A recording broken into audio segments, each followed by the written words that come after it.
Ok. Sim.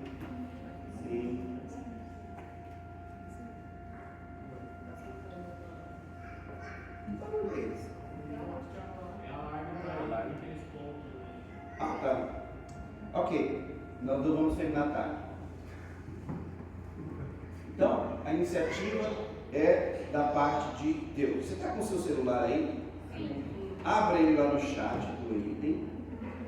Lá foi participado um conteúdo explicando melhor o conceito de eleição. Vamos dar uma olhada lá?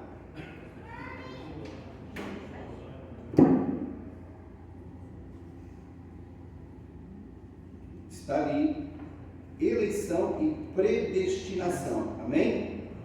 Predestinação, gente, na palavra de Deus, no conceito cristão, não tem nada a ver, gente, com a doutrina espírita, tá? Esquece isso completamente. Eleição e predestinação, como também nos elegeu nele, em Jesus, antes da fundação do mundo, ou seja, antes que o mundo existisse, Deus já tinha intenção no coração dele de que nós fôssemos alcançados, para que fôssemos santos, ou seja, Deus foi criado, Deus criou o homem para ser o que? Santo e irrepreensível diante dele em amor, e nos predestinou para filhos de adoção por Cristo Jesus, para si mesmo, segundo o conceito de sua vontade. Isso está lá em Efésios 1, versículo 4 e 5, amém? Predestinou, ou seja, Deus tem um destino para nós, mas antes de nós alcançarmos esse destino, tem uma pré-exigência, tem um pré-requisito, que se ele não for cumprido, se ele não for recebido, no caso aqui seria a salvação em Cristo Jesus, o destino de toda a humanidade no coração de Deus é a salvação. Mas predestinação significa que existe um pré-requisito para que o nosso destino, que é a salvação em Cristo Jesus, seja alcançado. Vocês estão entendendo? Amém. Quando fala que a pessoa está predestinada a ser salva, está falando do coração de Deus, que é que o homem seja salvo. Mas ele não vai ser salvo automaticamente só porque Deus quer. Tem um pré-requisito. Qual é esse pré-requisito? Entregar a vida para Cristo Jesus como Salvador. Amém? Entenderam? Vamos lá. A eleição, que vem do grego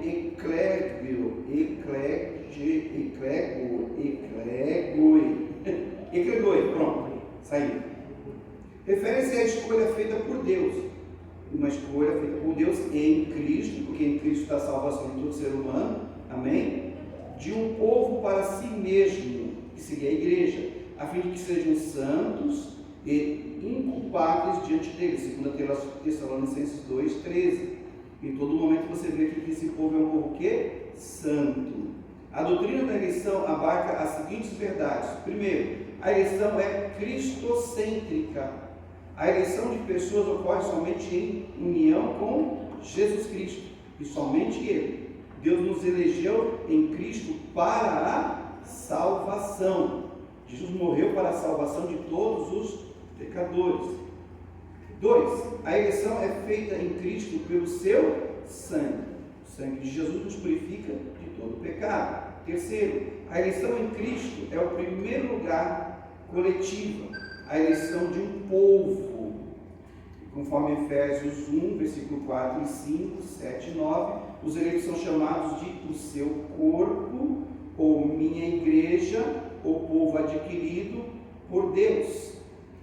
E também de a noiva de Cristo, conforme Apocalipse 21, verso 9. 4. A eleição para a salvação e a santidade do corpo de Cristo são inalteráveis, mas individualmente a certeza dessa eleição depende da condição da fé pessoal e viva em Jesus Cristo e da preservação da união com Ele. O que significa? Significa que todo plano para o homem ser salvo já está feito, já existe, mas depende do posicionamento do homem diante deste plano ele continuar nesse plano, ele continuar seguindo esse plano, amém? Suponhamos que você tem um plano de seguro, você está pagando. Vamos dizer, bem fácil de a gente entender, o seguro do carro, todo mundo paga o seguro do carro, certo? Você está pagando, eu pago o meu já não sei nem quantos anos, acho que uns 30 já. Aí eu paro de pagar. Falei, eu já paguei já 30 anos seguro de carro. Não quero mais, estou cansado de pagar. Vou pegar esse dinheiro, eu vou investir em outro lugar. Aí acontece um acidente de carro. E eu saí do plano de seguro. Eu posso voltar lá na seguradora e falar assim, então, eu bati o carro, eu preciso que vocês cubram o meu carro, porque são 30 anos eu pagando. Vocês, o dia que eu já paguei de seguro, que daria para comprar já uns 10 carros, né? Então, cubra agora essa situação. Eles cobram. Por que eles não cobram? Você já pagou vários anos. Vários anos você foi ali fiel, mas agora você pulou fora. Vale? É a mesma coisa, gente, o caminho da salvação. Jesus traçou todo o projeto da salvação, nos chamou, nos escolheu e nos colocou no caminho, mas se você, por alguma razão, pular fora do caminho, sair do plano da salvação, sair desse plano de seguro de vida eterna, porque você acha que você já investiu muito, trabalhou muito, está muitos anos na igreja. Gente, na hora que a trombeta soar, Jesus não vai te chamar, porque você pulou, você cancelou o seguro de salvação, entendeu? A sua manutenção da fé, você deixou de lado e foi viver a sua própria vida. Não vale mais. A seguradora nem vai prestar atenção em você. Você pode ter pagado 30, 40 anos, você vai ter que pagar isso até o dia que você bater as botas. Tem uns seguros bons aí que tem aposentadoria também, volta depois um dinheirinho, depois vocês dão uma olhada nisso, tá? Eu só sei disso, mas não sei qual que é não. Então vamos lá. Então, o homem é incapaz, ok, já falamos isso, né? Então vocês entenderam que é a eleição divina? A eleição divina? Então, a eleição divina está sobre a igreja, amém? Você foi eleito, então você como eleito se tornou igreja. A doutrina da eleição na história. Sabemos novamente pela história da igreja que a primeira controvérsia sobre a eleição surgiu entre Agostinho e Pelágio, no século, qual o século? IV. A igreja ela anda no poder durante 4 séculos. São os 4 séculos de perseguição da igreja. A igreja está debaixo de perseguição, está fervorosa, crescendo, debaixo da unção, do poder do Espírito Santo, os dons estão operantes. Mas depois do século IV em diante, a igreja vai entrar num período chamado período das trevas, onde a igreja agora ela vai se tornar totalmente legalista. Não vai ter mais a ação do Espírito Santo, eles vão se tornar racionais, não vão mais crer nos dons. A igreja vai se mesclar com a política e durante 1000 anos a igreja ela vai andar no período de trevas, onde então vai acontecer a grande inquisição, pessoas serão mortas por pensarem diferente, pessoas serão perseguidas por pensarem diferente, pessoas serão queimadas, torturadas por pensarem diferente. Isso começa então a partir do século IV, e isso vai até o momento onde Martinho Lutero então ele se levanta e traz então a reforma protestante. Então esse período é um período de grande controvérsia. Então aí é onde entra todas essas doutrinas, esses conceitos difíceis que nós precisamos entender, somente entender, mas nós não precisamos assumir nenhum deles. Amém? Entenderam? Então esses dois homens vão entrar em atrito, Agostinho e Pelágio. Por quê? Olha só, Pelágio, o nome do homem. Diga comigo, Pelágio. Pelágio sustentava que cada pessoa tem o livre-arbítrio para escolher o bem e o mal. Verdade? Sim. Para aceitar ou rejeitar a salvação. Tudo bem. Concordamos com isso? Sim, verdade. Né? Para escolher o bem e o mal. Agostinho, por outro lado, estava convencido de que, como resultado da queda, o ser humano, no estado natural, não tem capacidade de vir a Deus sem a intervenção divina. Verdade também? Sim? Sim, é verdade. Os dois conceitos são verdades, mas se você for olhar do ponto de vista de Pelágio e de Agostinho, né, Agostinho ele acha que na verdade o homem não tem a menor capacidade de decidir por causa da queda. Nenhuma. Ele foi tão afetado, que ele é incapaz de decidir. Então ele não vai decidir nada. E essa intervenção divina seria Deus escolhendo por ele. Esse é o pensamento de Agostinho. E Pelágio sustentava que cada pessoa tem um livre-arbítrio para escolher o bem e o mal, para aceitar ou rejeitar a salvação. Pelágio acredita que, humanamente falando, o homem ele tem capacidade de escolher pelo bem e pelo mal, unicamente por ele só, somente por ele. Então, os dois conceitos parecem muito iguais, mas na sua maneira de pensar são diferentes. Amém? Calvino, esse é o perigoso. Na época da Reforma Protestante, Calvino, olha o ano que ele viveu, 1509, 1564, né? Já estavam discutindo desde aquela época, estão discutindo isso até o dia de hoje. E isso aqui está trazendo confusão, isso traz confusão para a igreja até o dia de hoje. Então, só para a gente entender o conceito, não abraçá-lo.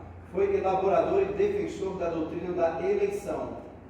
Embora outros reformadores como Lutero e Zwinglio, meu Jesus, também ensinassem a mesma doutrina, foi precisamente Calvino que deu um tom mais forte à eleição. Ele ensinou que Deus predestinou, ou seja, pré-ordenou alguns para a salvação e outros para a perdição. Isso é conhecido como dupla predestinação. O que Calvino está afirmando aqui, literalmente? Calvino está afirmando que pessoas nasceram, umas nasceram para serem salvas e outras nasceram para serem condenadas. Ponto final, fim de papo. Não há nada que se possa fazer para mudar isso. É o que João Calvino está dizendo sobre a doutrina da eleição e predestinação, que nós lemos aqui e você vê que é muito diferente. O homem ele tem escolha em Cristo Jesus. O homem tem uma solução no plano da salvação em Cristo Jesus. Amém? Entendeu? Mas João Calvino ele vem discordando disso tudo. Então, segundo o ensino de Calvino, os decretos de Deus têm a seguinte ordem. E aqui são 5 pilares do calvinismo. Preste atenção nisso. Isso é muito parecido, mas é muito diferente. Por quê? Número 1, salvar alguns, não todos. E condenar outros. Então a salvação não é para todos, é somente para alguns. E a condenação também é para outros. Criar ambos. Deus criou então uns para ser salvos e também criou outros para o inferno. Não faz sentido. Se Deus vai criar um para o inferno, então por que criá-lo? Se ele já está sabendo que está sendo criado para ir para o inferno. Então nem criasse. Não tem senso nisso. Nosso Deus é um Deus de sabedoria e bom senso. Permitir a queda de todos, né? Bom, permitir a queda de todos? Não, todos já nascem já caídos. Promover a salvação para os eleitos. Como assim promover a salvação para os eleitos? Isso aqui é contraditório, porque os eleitos são aqueles que já receberam a Jesus como Senhor e Salvador e se tornaram então seu povo, a sua igreja. Promover a salvação para os eleitos, ou seja, os tradicionais gostam de pregar para aqueles que já são crentes. Por quê? Porque os crentes são já eleitos para a salvação. Então esses precisam ouvir de novo a salvação. E faltou aqui o 5º pilar do calvinismo, que é a perseverança e a manutenção da fé de todos os santos. Só o ponto 5 que eu, em partes, concordo. Você tem que perseverar, porque Jesus disse, a palavra de Deus diz, aquele que perseverar até o fim, será então o que? Salvo. Amém? Então é muito parecido, mas não tem nada a ver com o Evangelho isso aqui. Nós precisamos entender, e essas ideias foram ideias concebidas, gente, numa época onde o ser humano ainda tinha uma cabeça primitiva. Em que ano que esse homem viveu? Vamos lá? 1000 o quê? Então era uma mentalidade ainda, gente, semi-primitiva. Então foi um dos primeiros homens que pararam para pensar acerca do assunto e escreveram algo. Então quem escreveu primeiro ficou, até o dia de hoje. Aí a confusão, ok? Mas só para você conhecer. Toda igreja que diz reformada, clássica, tradicional, tem a mentalidade do calvinismo. Se você ver Bíblia, Bíblia versão reformada, Bíblia clássica, Bíblia tradicional, não compre, porque ela vai trazer a doutrina calvinista. Isso vai trazer grande confusão na sua cabeça, porque nós somos pentecostais, amém? Aí surge um tal de Armínio, diga comigo, Armínio. Olha também a época que ele viveu, 1560 a 1609. Durou pouco, hein? 69 anos. Não, nem isso, meu Deus. Na Holanda, foi eleito para defender as doutrinas de Calvino, mas acabou por discordar dele na sua dupla predestinação. O cara começou a meditar no que Calvino disse e ele entendeu que estava errado. Por achar absurdo que Deus predestinasse alguém para a perdição, ainda responsabilizasse o homem por isso, né? Não tem nada a ver, isso é injusto mesmo. Armínio entendia que a eleição era condicionada e baseada na presciência divina. Então eles vão entrar em atrito. Armínio entendia que a eleição era condicionada, que é uma condição, e baseada na presciência divina. Deus sabe quem vai ser salvo? Sabe. Deus sabe quem não vai ser salvo? Sabe também. Mas Ele dá a todos a oportunidade de escolher a vida. Amém? Ideias que foram rejeitadas no Sínodo de Dort, 1618, 1619, na Holanda, condenou as ideias de Armínio, ou seja, o calvinismo prevaleceu nessa conferência e afirmou os seguintes pontos. Então, houve ali um Sínodo de Dort, na Holanda, onde eles reuniram líderes de outros países naqueles dias de escuridão da igreja.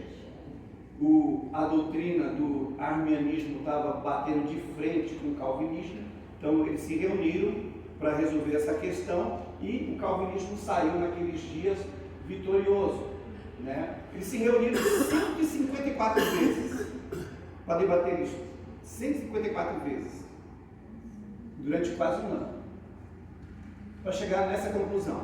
E ainda se discute e se fala disso até o dia de hoje. A palavra de Deus não foi feita para discutir e ser debatida. O que nós estamos vendo hoje na internet, gente, é reprovado, em cima das pessoas ficarem debatendo, uma falando que o outro está errado, o que está certo, se está errado pensar dessa forma, está tudo errado, gente. O Evangelho não é para isso. A palavra de Deus não é para isso. A palavra de Deus é muito clara e muito simples. Cada um fique na vocação em que foste chamado. Se você foi chamado livre, não procure ser escravo. Se foi chamado sendo escravo, não procure se tornar livre. Cada um então fique na vocação que foi chamado. Se foi chamado para ser pentecostal, você fica pentecostal até o final. Amém? Ele fica penteca até o fim. Aí se o cara está lá na igreja lá tradicional, servindo lá no calvinismo, deixa ele lá. Ele crê daquele jeito, ele está confortável desse jeito. Deixa ele lá. Não, eu vou salvar os calvinistas. Não, deixa ele lá. Ele está confortável, gente. Ele está confortável. Ele acredita que uns vão para o inferno e outros vão ser salvos e assim por diante. Deixa ele lá. Entendeu? Não perca tempo com isso. A gente tem que pensar, gente, o pecador degenerado, perdido, que está lá fora. Parar de pregar para crente, seja ele tradicional, ou seja ele pentecostal, ou seja ele neopentecostal. Nosso alvo é as almas perdidas, amém? Aí o pessoal lá se reúne 154 vezes para entender isso aqui. Número 1, depravação total do homem na queda. Ok, entendemos isso muito bem, certo? Depravação total do homem na queda. Não há um justo sequer, diz assim a palavra de Deus, certo?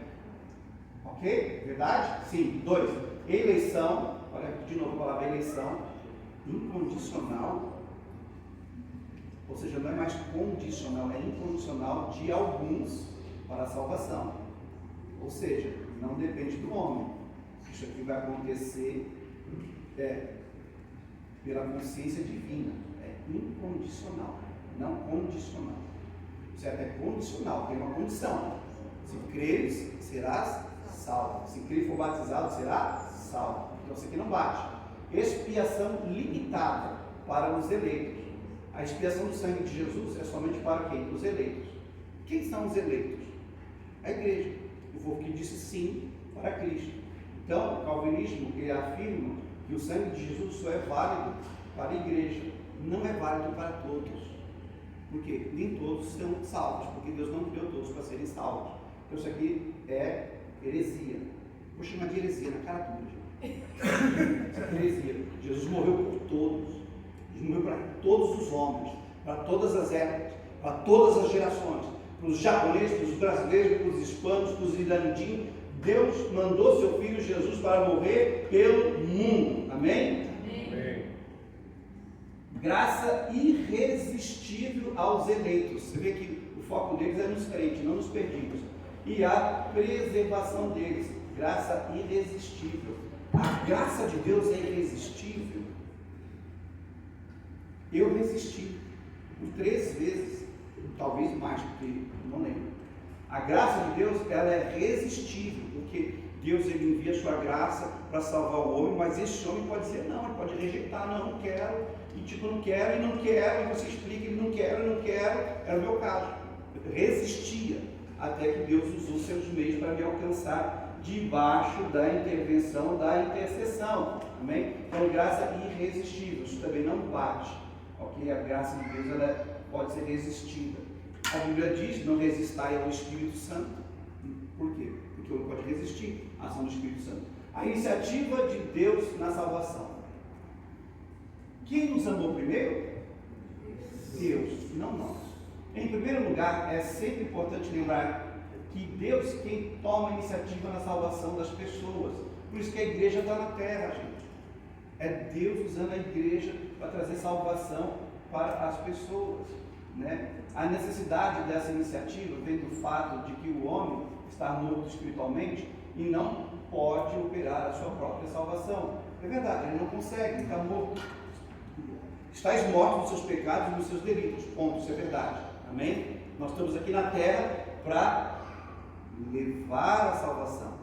Nós somos a iniciativa de Deus, nós somos o plano de Deus para a salvação dos perdidos. Amém? A igreja do Senhor Jesus é uma forma da iniciativa de Deus para salvar as nações. Por isso que a igreja está espalhada por todas as nações. A presciência de Deus, Deus sabe de todas as coisas, certo? A eleição foi feita segundo a presciência de Deus, antes da fundação do mundo. O que é isso aqui, essa palavra superfície? Deus ele pretendia que toda a humanidade fosse salva. Romanos 8, 29, alguém abre lá rapidinho. Efésios 1, 4, alguém lá, abre lá. E 1 Pedro 1, 2, vamos ver. Deus tem a capacidade de conhecer perfeitamente bem todas as coisas antes mesmo que elas se tornem realidade no tempo e na história. O futuro para Deus é presente. Ele chama as coisas que não são como se fossem. Romanos 4, verso 17. Deus sabia que o homem ia pecar, Deus sabia que o homem iria se desviar, mas Deus também sabia que muitos iriam se voltar para ele. Romanos 8, 29, alguém lê para mim, por favor. Pois os que antes conheceram também os predestinou. Não, microfone, Jesus, o microfone está na sua mão. Ele começou a ler inteiro. O microfone está na sua mão. Jesus amado. Vai, então passa lá para ele. Não, rápido, gente, rápido, o cachorro está vindo. Já está 5 horas, gente, não vai pegar. Amém. Pois os que antes conheceu também os predestinou para serem conformes à imagem de seu Filho, a fim de que ele seja o primogênito entre muitos irmãos. Amém? Efésios 1, 4.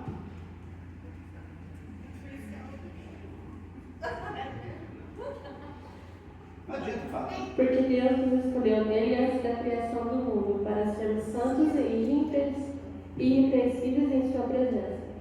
Antes da fundação do mundo, a gente nem existia, certo? Mas já estava no coração de Deus. gera uma pretensão de Deus, gera uma iniciativa de Deus, que todos os homens estivessem com Ele. 1 Pedro 1, 2. 1 Pedro 1, 2. Rápido.